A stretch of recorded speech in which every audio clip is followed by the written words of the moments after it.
উত্তরবঙ্গে ভারী বৃষ্টিপাত, নদীর জল বাড়তে শুরু করেছে ইতিমধ্যেই। দুশ্চিন্তায় ডুয়ার্সের টোটগাঁও গ্রামের বাসিন্দাদের মধ্যে। ফের তিস্তার জল ঢুকতে পারে গ্রামে, আতঙ্কে টোটগাঁও গ্রামের বাসিন্দারা। বৃহস্পতিবার তিস্তার জল ঢুকে রীতিমতো প্লাবিত হয়ে পড়ে গোটা গ্রাম। বাড়ির উঠোন থেকে শুরু করে চাষের ক্ষেত সর্বত্র পড়ে গিয়েছে পলিতে। তবে দেখা মেলেনি প্রশাসনিক কর্তাদের।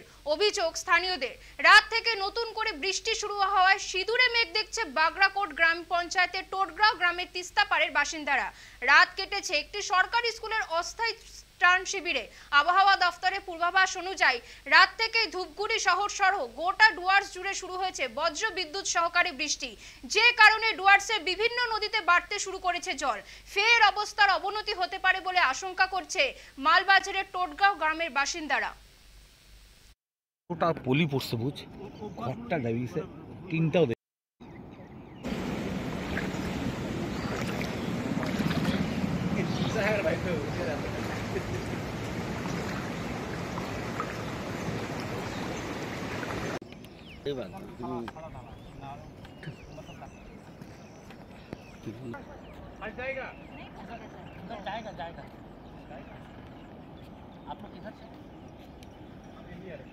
ওটা পুরাটা কতটা পলি পড়ছে বুঝ, ঘরটা দাবিয়েছে, তিনটাও দাবিয়েছে। আর বৃষ্টি ছিল, আমি আর রিপিটও করতে পারি।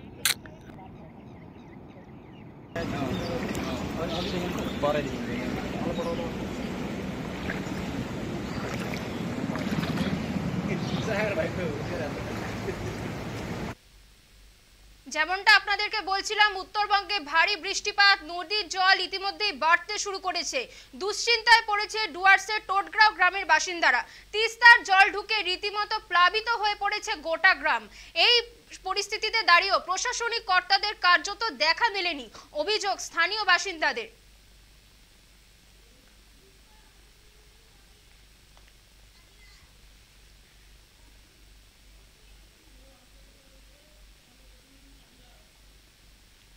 এই মুহূর্তে আমাদের সঙ্গে সরাসরি রয়েছে আমাদের প্রতিনিধি সানি রায়। সানি, সিকিমের যে ভয়াবহ পরিস্থিতি, উত্তরবঙ্গে ঠিক কতটা রেশ এসে পড়েছে?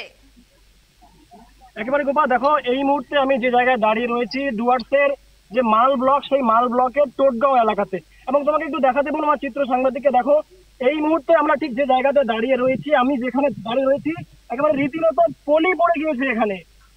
তবে এটা কিন্তু কোনো রকম মানে নদী নয়। আমার পিছনটা যেমন দেখতেছে, এখান থেকে প্রায় 2 কিলোমিটার পিছন যে জায়গাটা রয়েছে সেটা হচ্ছে তিস্তা নদী। তবে এই তিস্তা নদীর যে জল, তার জল কিন্তু এসে পৌঁছে গিয়েছে একেবারে এই কৃষি জমিতে, যার ফলে পিছনে একটা তোমাকে ছবি দেখাবো এই মুহূর্তে। দেখো যে ঘরটা তুমি পিছনে দেখতে পাচ্ছ, সেই ঘরের কতটা অংশে দিয়ে পলি জমে গেছে তুমি সেটা একবার দেখো। পাশাপাশি এখানে মানুষজন যারা রয়েছেন তারা এখানে একেবারে এই মুহূর্তে, আরো একটা ছবি তোমাকে দেখাতে বলি চিত্র সাংবাদিক একটু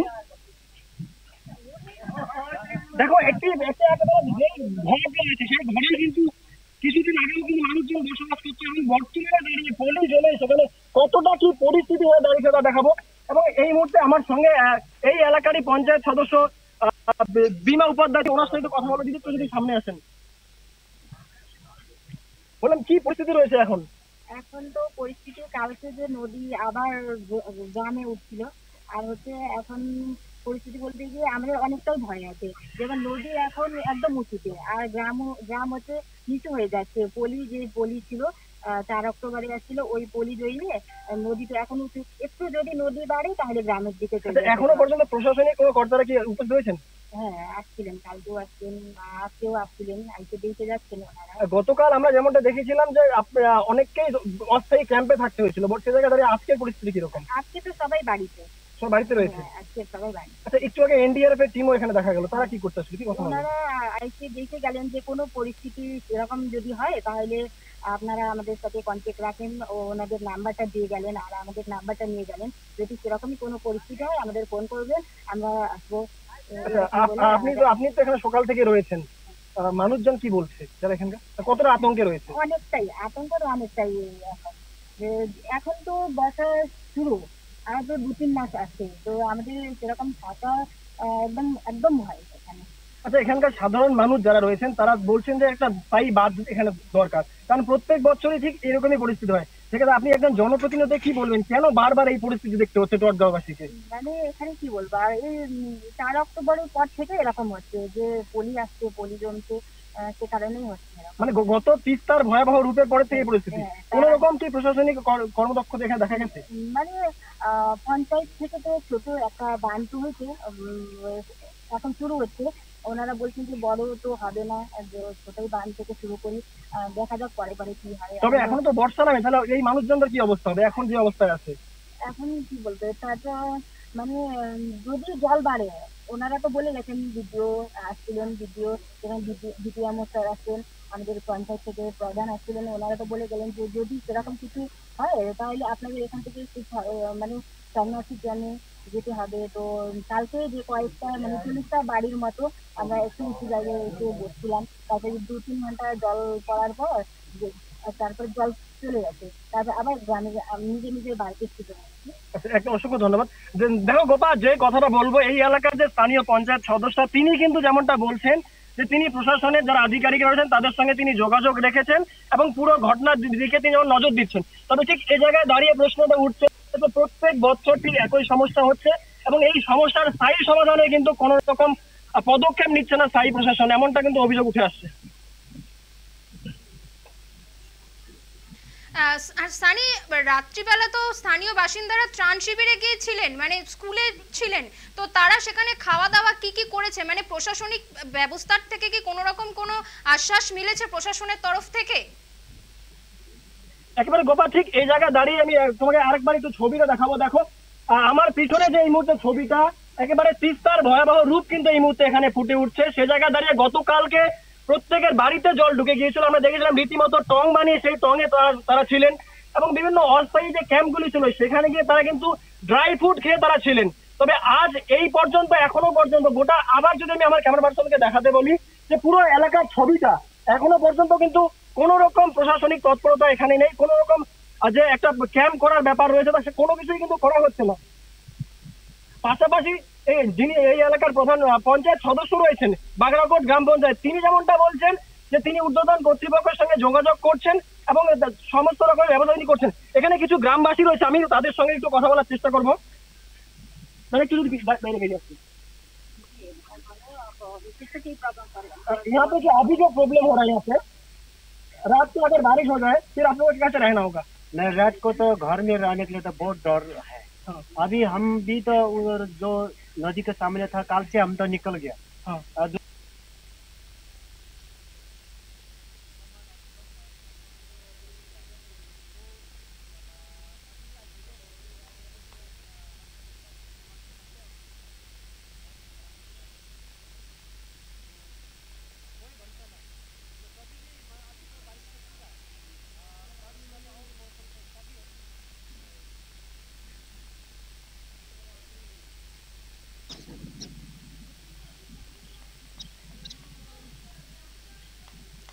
একদমই, যেমনটা আমরা দেখছিলাম যান্ত্রিক কারণের জন্য আমাদের যোগাযোগ বিচ্ছিন্ন হয়ে গিয়েছে। যেমনটা আমাদের প্রতিনিধি দেখাচ্ছিল, ভয়ঙ্কর পরিস্থিতি উত্তরবঙ্গে, ভারী বৃষ্টিপাতের ফলে সেখানকার স্থানীয় বাসিন্দারা রীতিমতো সমস্যায় পড়েছে।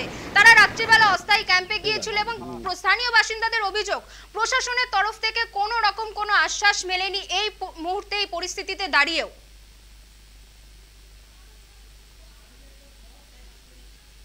সানি, তুমি শুনতে পারছো? সানি, শুনতে পাচ্ছ?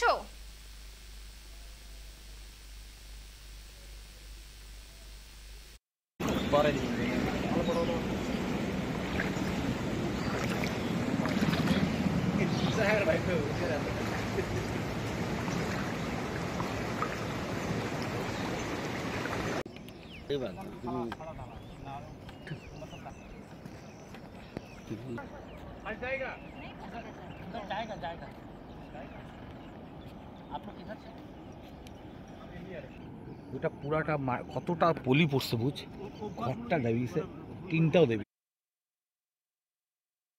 উত্তরবঙ্গে ভারী বৃষ্টিপাত, যেমনটা আপনাদেরকে জানাচ্ছিলাম, নদীর জল ইতিমধ্যেই বাড়তে শুরু করেছে। দুশ্চিন্তায় পড়েছেন টোটগাঁও গ্রামের বাসিন্দারা। এই মুহূর্তে আমাদের সঙ্গে সরাসরি রয়েছে আমাদের প্রতিনিধি সানি রায়। সানি, আবার তোমার কাছে ফিরবো। যেমনটা তুমি দেখাচ্ছিলে, সেখানকার স্থানীয় বাসিন্দারা ঠিক কি বলছেন, তারা এখন কি অবস্থাতে রয়েছে? প্রশাসনের তরফ থেকে তো কোনো আশ্বাসই মেলেনি। একেবারে গোপাল, দেখো নেটওয়ার্ক গোলযোগের জন্য কিন্তু সমস্যা হচ্ছে, তবে এই মুহূর্তে এই এলাকার বাসিন্দা রয়েছে। আমি আরেকবার ওনার কাছে যাবো। जैसा बोल रहे थे, रात को अगर आज फिर बारिश होगा तो क्या तकलीफ होगा? रात को बारिश हम तो घर छोड़ रहे हैं। हाँ, अभी हम दूसरे के घर पे सब और घर पे हम उधर में जा रहे हैं। उसका घर क्यों छोड़ा? क्योंकि उधर में नदी सामने आ गया। लेकिन अभी कोटक तो नहीं हो गया। आपके सामने तो आपने जीपी का मेंबर है, वो बोल रहा है कि आप नहीं पब्लिक। कल से वो मेंबर भी तो बोल रहा है, वो जाके भी सर्वे भी किया, तो सामने बहुत डर का भय है, इसलिए हम दूसरे घर में हम शिफ्ट हो रहा है। अभी सामान सब निकल गया। हम आप क्या खाना पीना में नाश्ता मिला? नहीं, हमको अभी तक तो हमने अपना उतना जो धन है ना समस्या हुआ तो लेकिन प्रॉब्लम नहीं है। लेकिन अभी फिलहाल आप क्या मांग रहे हैं? अभी हम कहीं भी प्रशासन का तरफ से कहीं किया जाए तो अच्छा होगा। हमने तो करीब 40-50 घर तो थोड़ा भी किया। मेरा नाम একেবারে গোপা, দেখো যে বিষয়টা উঠে আসছে, যারা স্থানীয় বাসিন্দারা এখানে রয়েছেন তারা কিন্তু ভয়ে রয়েছেন, তাদের মধ্যে একটা আতঙ্কের ছবি দেখা যাচ্ছে। কিন্তু ছবিটা একবার দেখাতে বলবো যে এইরকম একটা ভয়াবহ ছবি সে জায়গাতে দাঁড়িয়ে বিশেষ করে উদাসীনতা কিন্তু একটি প্রশ্ন চিহ্ন তুলে দিচ্ছে। সাধারণ মানুষ কিন্তু একদিকে যেমন আতঙ্ক রয়েছেন, পাশাপাশি প্রশাসনের ভূমিকা নিয়ে কিন্তু আকাশ ক্ষোভ উগড়ে দিচ্ছেন। গোপা,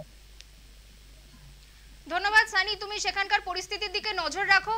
যেমনটা আমাদের প্রতিনিধি বলছিল যে স্থানীয় বাসিন্দারা ইতিমধ্যেই আতঙ্কে রয়েছেন। উত্তরবঙ্গে ভারী বৃষ্টিপাতের জেরে নদীর জল কিন্তু ইতিমধ্যেই বাড়তে শুরু করেছে এবং গ্রামের বাসিন্দারা তারা কিন্তু দুশ্চিন্তায় পড়েছে। তিস্তার জল ঢুকতে পারে, সেই আতঙ্ক কিন্তু গ্রামের বাসিন্দাদের মধ্যে রয়েছে।